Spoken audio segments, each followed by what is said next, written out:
Assalamualaikum warahmatullahi wabarakatuh. Waalaikumsalam warahmatullahi wabarakatuh.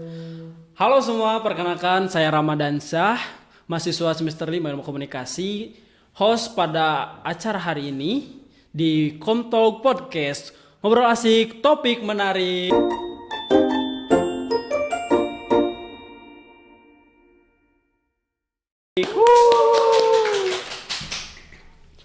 Oke teman-teman, kita kali ini akan membahas satu topik di mana kita akan mengulik kisah inspiratif mahasiswa disabilitas. Oke, di sini sudah ada bintang tamu kita yang sangat spesial, ada Kang Faisal. Halo semuanya. Halo Kang Faisal, apa kabar? Baik Kang, aku baik banget. Gimana nih Kang, kuliahnya hari ini? Oke, kuliahnya lancar-lancar aja sih, tapi karena mau UAS jadi mabok tugas dikit-dikit nih, kayak wah tugas numpuk banget gitu ya. Ya sih Kang, ya, di akhir-akhir ini kita emang kalau mendekati UAS itu menumpuk ya tugas. Nah teman-teman, pada kali ini ya Kang, kita akan membahas satu topik yaitu tentang kisah inspiratif ilmu mahasiswa disabilitas. Boleh diceritain gak sih Kang, apa sih disabilitas itu? Oke. Disabilitas itu adalah orang-orang yang mempunyai hambatan. Kayak aku nih, hambatannya di kaki gitu, kaki aku gak bisa gerak gitu. Jadi ya seseorang yang punya hambatan gerak, misalkan di penglihatan, bukan hanya gerak aja, di penglihatan, di pendengaran, di jalan juga. Jadi kita biasanya ada kelompok-kelompok tertentu nih. Kalau misalkan aku masuknya di tunadaksa ya Kang. Kalau misalkan yang nggak bisa lihat itu hambatannya di mata itu tuna netra. Kalau misalkan nggak bisa dengar itu tuna rungu gitu. Jadi ada beberapa hambatan juga, ada beberapa kelompok juga, kelompok disabilitas juga. Jadi seperti itu ya teman-teman, garis umumnya gitu kan, apa itu disabilitas. Jadi barangkali ini teman-teman di sini ada yang belum tahu gitu kan apa itu disabilitas. Nah sebelum kita mengulik lebih dalam lagi nih topik kali ini ya Kang, boleh diperkenalkan gak sih Kang atau dijelaskan sih latar belakang Kang ini seperti apa? Oke, aku adalah mahasiswa 2024 angkatan baru nih, maba gitu ya. Ilmu komunikasi di Universitas Hali Al Aitam. Seunip ya kita jadi. Iya satu nih. Jadi kayak beda angkatan aja teman-teman. Jadi aku kuliah di sini, terus juga selain kuliah aku juga aktif organisasi, kebetulan 2 organisasi. Jadi selain kuliah aktif di organisasi ya? Iya gitu. Di organisasi disabilitas, terus juga di organisasi yang berfokus kepada peningkatan hak-hak anak di Indonesia. Jadi kita kalau seperti untuk apa tuh Kang? Kalau misalkan kegiatannya di Bumi Disabilitas sendiri kan organisasi emang yang mencakup disabilitas. Ya, kita tuh biasanya memperingati Hari Anak, memperingati Hari Disabilitas dengan cara kita main ke alam. Jadi anak-anak seru itu ya? anak-anak dibawa ke alam sebagai media terapi gitu. Oh iya. Aku juga dari kecil kayak mungkin baru tahu sekarang ya, alam itu berdampak bagi kita, alam Ya, itu sebagai media terapi. Gitu ya. Karena dari kecil aku jarang banget keluar rumah. Nah itu jadi makanya sekarang dibawa ke alam. Ke alam dan dari sana emang terbentuk sih kayak karakter kita seperti apa. Terus aku mulai tahu, oh aku mau jago ngomong misalkan, aku ambil ini dan relasinya juga udah kayak oh kalau misalkan mau kuliah ke sini kuliah tuh apa sih ini gitu. Dari sana. Terus kalau organisasi aku yang satu lagi, organisasi yang emang kita audiensi sama pemerintah, misalkan anak-anak di Jawa Barat, di Bandung lagi kepanasan nih, cara apa yang emang pemerintah turunkan, peraturan apa yang emang bisa mengatasi hal tersebut. Kayak Hebat gitu, sekali ya kan teman-teman, Kang Faisal ini selain jadi mahasiswa aktif juga di organisasi gitu kan. Dengan keadaannya yang seperti ini ya mohon maaf, tapi itu tidak tidak mempengaruhi gitu kan kegiatan yang dia jalankan ya teman-teman. Nah, Kang Faisal, eh sebelumnya ya, Kang Faisal ini asalnya dari mana sih Kang? Boleh diceritain? Oke, aku asalnya di Nyempet, di Cimaung. Oh, Cimaung cukup Cimaung, jauh ya dari cukup jauh. Banjaran ke Buah Batu gitu kan, ke Iya, Bojong Soang ini ya, teman-teman. sejam. Kalau misalkan bolak-balik ya sejam lah, sejam setengah sejam.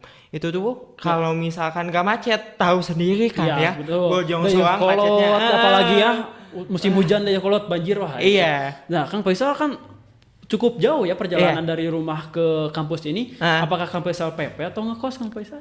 aku kebetulan ngekos sama teman-teman barengan. Karena Hmm, emang aku dari dulu pengen banget kalau misalkan kuliah ngekos supaya energinya gak habis. Kalau PP kan betul, kayak habis di di jalan. jalan, iya. Ada yang disebut itu kayak tua di jalan lah. Iya gitu kan. Kehabisan waktu di jalan. Iya. Jadi Kang Faisal sekarang ini ngekos ya Kang ya? Mm, Oh ngekos. gitu. Tapi ngekos itu kan jangankan ini ya Kang Faisal, orang lain juga kadang kalau ngekos itu orang tua itu khawatir gitu Ah, kan. ah, ah. Jadi bagaimana sih cara Kang Faisal buat percaya gitu orang tua itu ke Kang Faisal gitu buat Iya.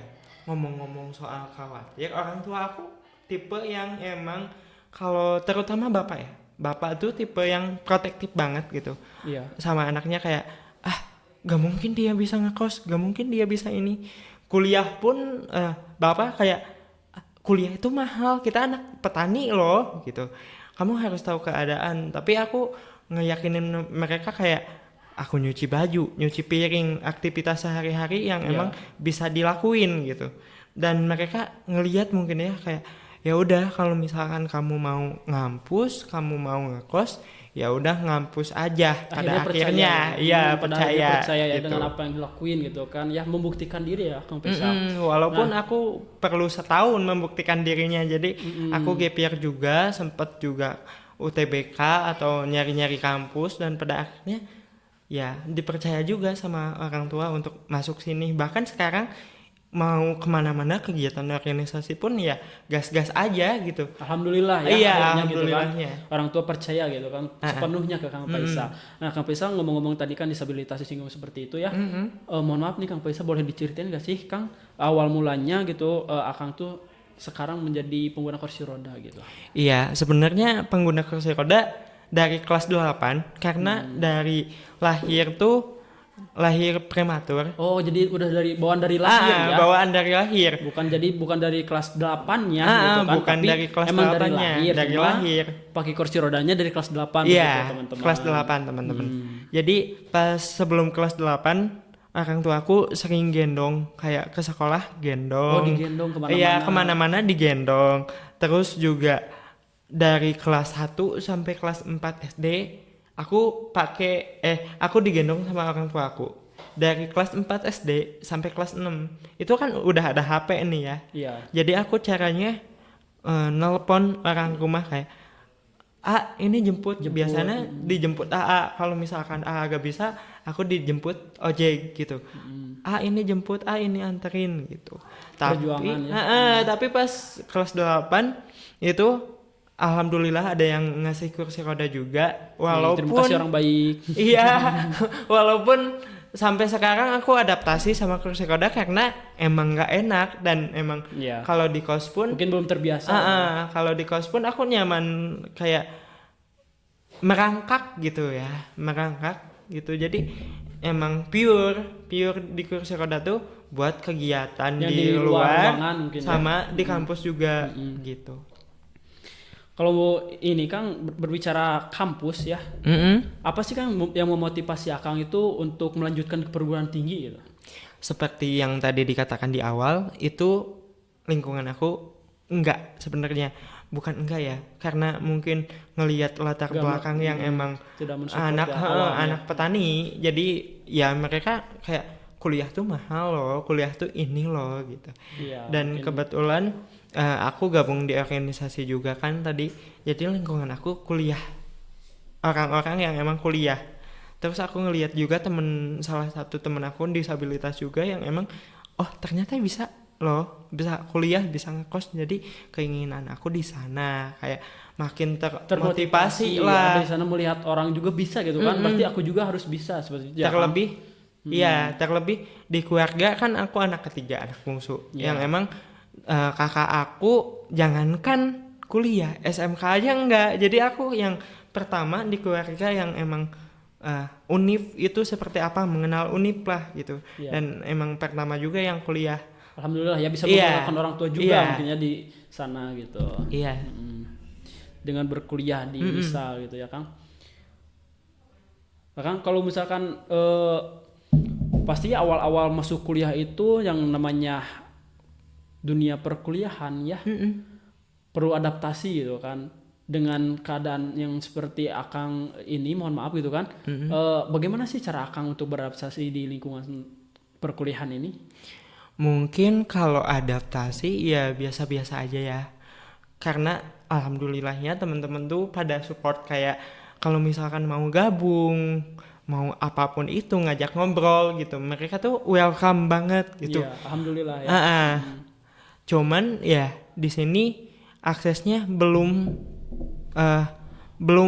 secara akses belum ini. Fasilitas mungkin ya mungkin untuk jadi kayak untuk yang disabilitas mungkin ya Belum ada. masih kurang mungkin ya belum ada. Jadi teman-teman tuh biasanya karena teman-teman support juga kalau misalkan aku pindah kelas dari lantai 1 ke lantai 4 biasanya mereka kayak di lantai 1 digendong sama siapa, nanti ke bawahnya ya sama siapa, jadi kayak giliran gitu, bukan satu orang yang bantuinnya. Dan emang dari SMK sebenarnya kayak fasilitas di sekolah tuh gitu sama kayak bolak-balik ke atas ke bawah, cuman bedanya lingkungannya. Kalau dulu tuh lingkungannya kayak ya udah ke satu aja. Kalau dia sakit, aku bingung kayak minta tolong ke siapa ya, karena orang-orang tuh bilangnya gini, ya berusaha lah naik tangga. Sedangkan aku mikir kayak naik tangga dari lantai 1 ke 2, ke 3, ke 4 kayak wah ini banget gitu. Terlebih kan pakai seragam, kotor-kotoran, aku bingung ya. Disalinnya, ganti bajunya gimana gitu. Seragam aku cuma 1 dan emang kayak kok orangnya gini gitu. Lingkungan sangat berpengaruh ya kan di sini. Pengaruh banget. Jadi alhamdulillah banget, aku bersyukur banget lingkungannya emang udah kayak aware mungkin ya. Iya. Dan bagi teman-teman juga ya jangan seperti itulah gitu kan. Kalau misalkan kita melihat saudara kita gitu kan, teman daksa kita ada yang dalam kesulitan gitu, jangan kita malah cuek, apalagi cuek itu gak boleh lah. Kita minimalnya kita tanya dia kesulitan apa gitu kan, dia butuh bantuan apa gitu kan, dibantu gitu ya kan. Jangan malah apalagi ngomong kayak gitu kayak tadi, ya berusaha lah. Ya namanya juga gitu kan, kita juga bukannya gak mau berusaha. Bener. Terus gitu kan? Terus barangkali ya kalian menemukan orang disabilitas yang emang kayak mungkin mereka butuh bantuan, mungkin mereka butuh uluran tangan ya dari kalian. Tapi mereka ada orang disabilitas yang emang kayak nunggu di notice dulu, kayak ya tawarin aja kayak Sal mau minta bantuan nggak, bisa sendiri nggak? Tapi kalau aku sendiri, aku kayak bilang aja inisiatif mau ya. Dibantu. Iya. Soalnya emang ya kan kadang kita itu menunggu seseorang buat pakai itu susah gitu. Susah. Jadi aku sendiri yang kayak aku mau dibantu nih, aku kesulitan nih, tapi kalau misalkan aku bisa, sekiranya bisa, kita cuman butuh dipercaya. Kalau misalkan bisa, ya udah, sok aja, percaya aja gitu. Karena aku belajar juga dari orang tua mempercayakan, dan itu bikin aku pede, aku bisa nih. Karena mamah juga dari dulu sempet bilang kayak enggak, sok coba aja, bisa. Jadi itu tuh emang dipercaya tuh kuat banget gitu untuk mental kita, untuk percaya diri kita, kepercayaan diri kita gitu ya. Supaya kita juga nggak ngedown gitu ya, nggak gampang menyerah di sana ya kan ya. Kalau misalkan kita udah awal-awal udah kayak wah kamu gak akan bisa gitu kan. Iya, udah di judgement duluan ya, kayak iya kali ya aku gak bisa. Tapi memberi kesempatan kayak 1, 2, 3 kesempatan untuk kita mencoba dulu, ya kenapa tidak gitu. Jadi kembali lagi di diri kita gitu ya, harus ada sesuatu yang kita inginkan gitu supaya kita tuh giat gitu kan meraih itu gitu kan. Nah soal itu Kang, apa sih cita-cita Akang gitu kan untuk saat ini gitu? Boleh diceritain Akang? Cita-cita aku banyak sebenarnya, termasuk awal-awal tuh eh Ilkom tuh ilmu komunikasi tuh jadi pilihan jurusan kedua Oh, karena jurusan kedua. karena dari dulu aku ambis banget ke psikologi karena Psikologi. aku ngelihat kayak aku tuh seneng kalau ada orang yang cerita gitu, jadi iya. kayak berbagi ilmu yang aku dapet, sesuatu yang emang bermakna bagi kehidupan aku dan aku belajar juga. Tapi karena ya psikologi susah digapainya, jadi aku ke ilmu komunikasi dan ada cita-cita lain juga. Aku Apa tuh, pengen Kang? jadi eh, influencer yang emang menggaungkan ya isu-isu atau tema-tema disabilitas, yang ngasih tahu ke orang kayak disabilitas tuh bisa loh, kita tuh aktivitasnya ini loh, kayak sama kayak kalian. Karena dari kecil juga aku nggak merasa beda, aku merasa kayak ya udah sama aja kayak kalian gitu. Aku bisa beraktivitas, aku bisa main, bahkan sekarang aku jalan-jalan pun ya udah bisa ngumpulin uang untuk ke suatu tempat, pesan Grab atau Gojek mobil. Iya. Jadi ya udah jalan-jalan aja. Selama ada temen gas-gas aja gitu. Jadi ya emang kayak gitu. Nah, Kang, untuk tadi kan cita-citanya disinggung ya kayak mau jadi influencer gitu ya. Nah, teman-teman juga harus tahu nih, Kang Faisal ini sekarang lagi aktif di Instagram ya, Kang, sama di podcast Spotify, betul ya, Kang? Iya betul. Kemarin sempet juga bikin sebenarnya dari tahun lalu. Sebenarnya aku udah bikin buat trailernya tuh dari tahun 2023 Februari kalau gak salah. Februari di tahun 2023 itu aku ngerasain yang namanya kayak malu, gak percaya diri, gak pede lah, karena lingkungan aku bilang kayak suaranya jelek, suaranya gak cocok buat jadi podcast, buat jadi podcaster. Apa sih yang dibisa gitu, cuman cerita sedih doang gitu. Bahkan aku sempat dibilang kayak pasti kontennya menjual kesedihan gitu. Oh, ada Tapi yang ngomong seperti itu ya, sampai menjual ngomong kesedihan, seperti itu. tapi aku tujuannya bukan itu, bukan aku cerita di sini juga bukan menjual untuk kesedihan ya, karena aku Simpati ya, enggak ya. enggak kan, karena aku tujuannya pengen ngasih tahu aja, berbagi cerita aja, mengedukasi bahwa oh disabilitas itu seperti ini. Karena kita disabilitas khususnya gak perlu dikasihani gitu, kalau mau Iya. bantu aja. Bantu, betul. Iya, tapi gak ada yang rasa kayak kasihan disabilitas ini itu. Bahkan aku lebih respect ke orang yang emang ngasih kepercayaan daripada ngasih simpati, empati gitu. Apalagi donasi ya. Donasi itu yang rame sekarang ini gitu enggak. kan. Enggak, kita juga masih bisa hidup gitu ya. Bisa hidup. Masih bisa gitu. menjalani lah gitu kan. Nah, boleh dikasih tahu nggak sih Kang, apa sih Instagramnya gitu kan sama podcastnya gitu? Oke. Biar teman-teman juga tahu gitu kan. Siapa tuh bisa mengedukasi banyak orang gitu kan, menginspirasi juga tentunya. Podcastnya di Spotify cari aja Cerita Isal, itu ada nama aku. Jangan lupa dengerin guys, Cerita Isal ya. Cerita Isal. Untuk Instagram IG-nya ada juga di Cerita Isal juga. sama ya. Cuman ada yang personal, kalau misalkan kalian mau tahu aktivitas sehari-hari aku seperti apa. Khusus. Ada IG khusus, ada IG konten, ada IG personal juga. Kalau IG personal di Faisal Nur Rahman. Iya. Kalian ketik aja, jadi bisa dicari tahu di sana. Jangan lupa follow tuh ya teman-teman.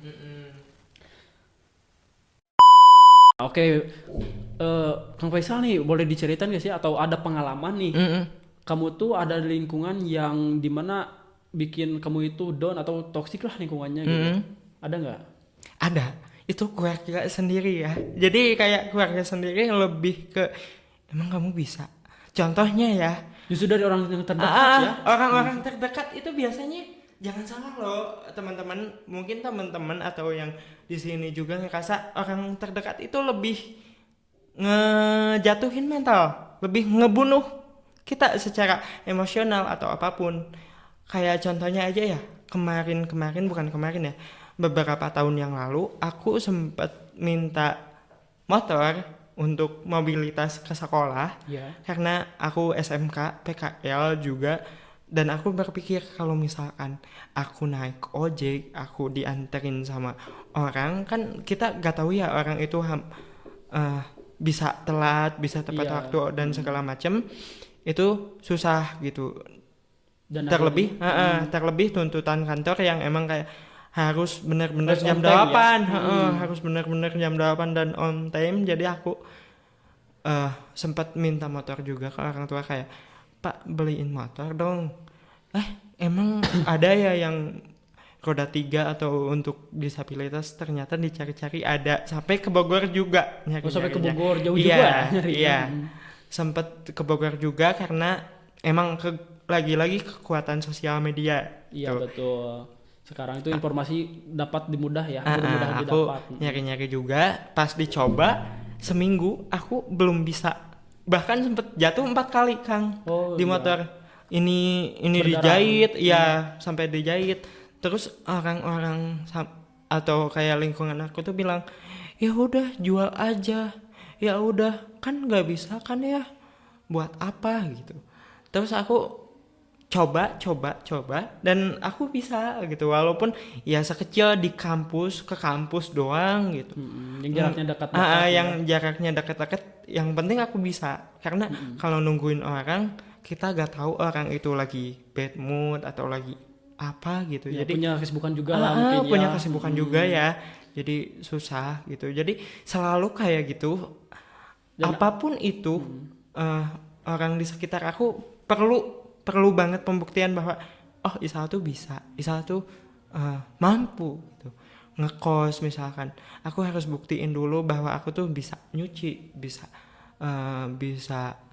nyuci, bisa masak nasi dan sebagainya. Jadi pas aku gap year, tahun-tahun pas gap year, aku belajar masak nasi, belajar nyuci buat ngeyakinin mereka, karena ya kalau udah ada buktinya mereka ngizinin. Iya, pada akhirnya juga kan mereka percaya lah bahwa Isa itu bisa gitu kan. Itu juga tidak terlepas dari kerja keras Isa gitu kan ya. Kerja keras Isa gitu, pantang menyerah gitu ya.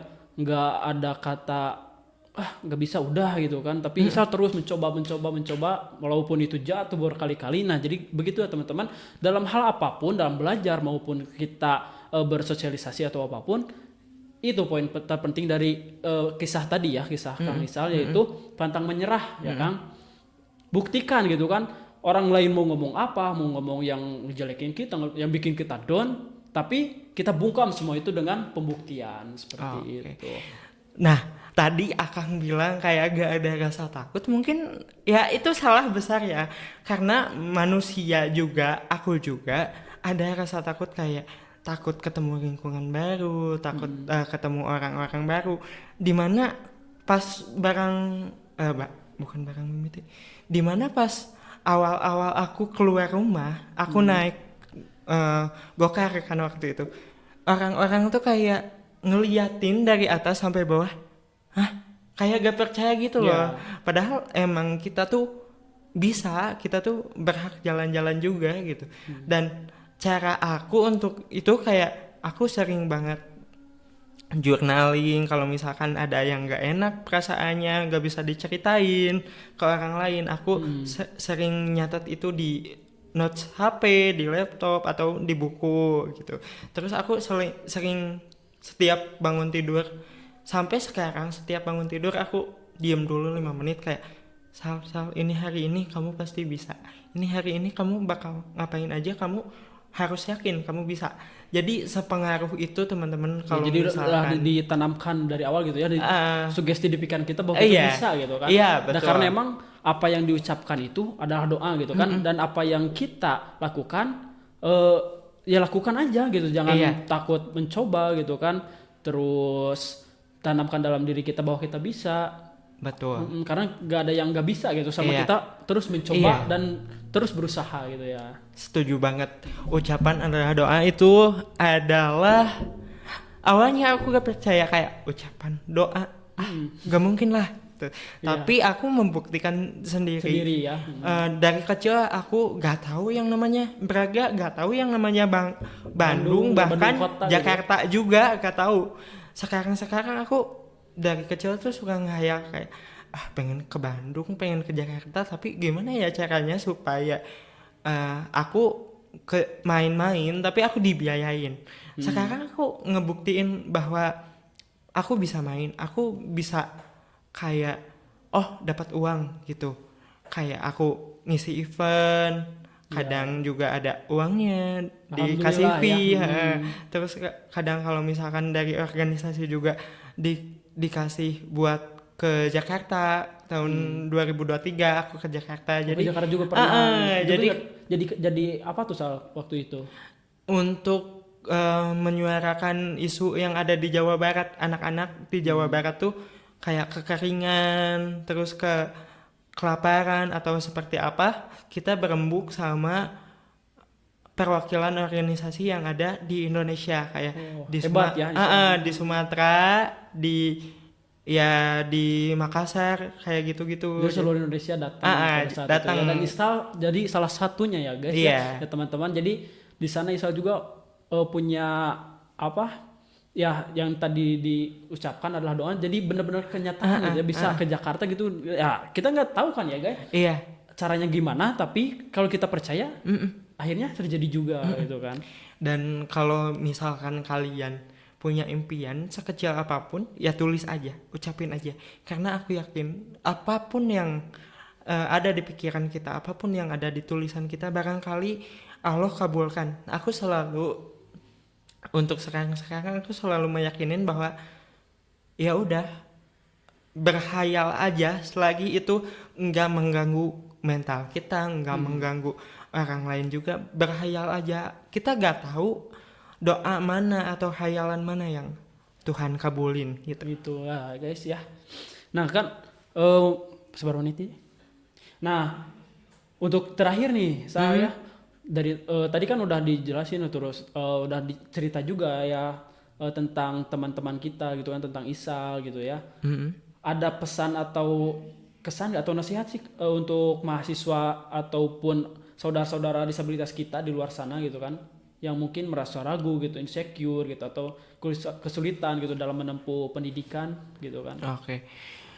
Kalau bicara soal pendidikan, barangkali di sini teman-teman atau yang nonton ini kayak pengen ke univ ini, pengen ke univ mana, tapi lingkungan nggak mendukung, kayak cerita aku tadi ya, keluarga atau sekitar nggak mendukung.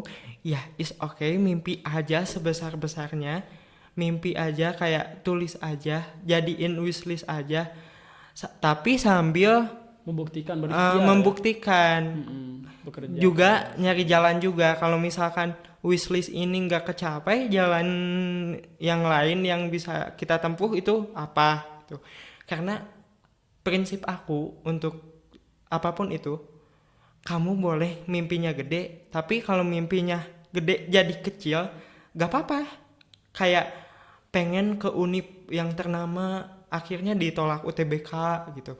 Kayak aku dulu, ya gak apa-apa, jalanin aja selama ada peluang, masuk aja ke univ mana aja yang ada peluang.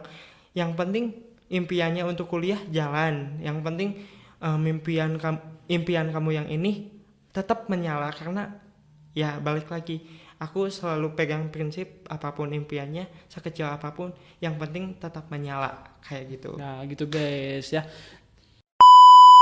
Oke baik, terima kasih ya teman-teman ya, terima kasih juga Kang Faisal yang mungkin ya, sama-sama. Podcast kita ini udah berada di ujung nih gitu kan. Sampai jumpa di podcast selanjutnya. Semoga podcast kali ini dapat menginspirasi banyak orang dengan cerita inspiratifnya Kang Faisal tentunya ya. Sampai jumpa di Komtalk Podcast berikutnya. Assalamualaikum warahmatullahi wabarakatuh.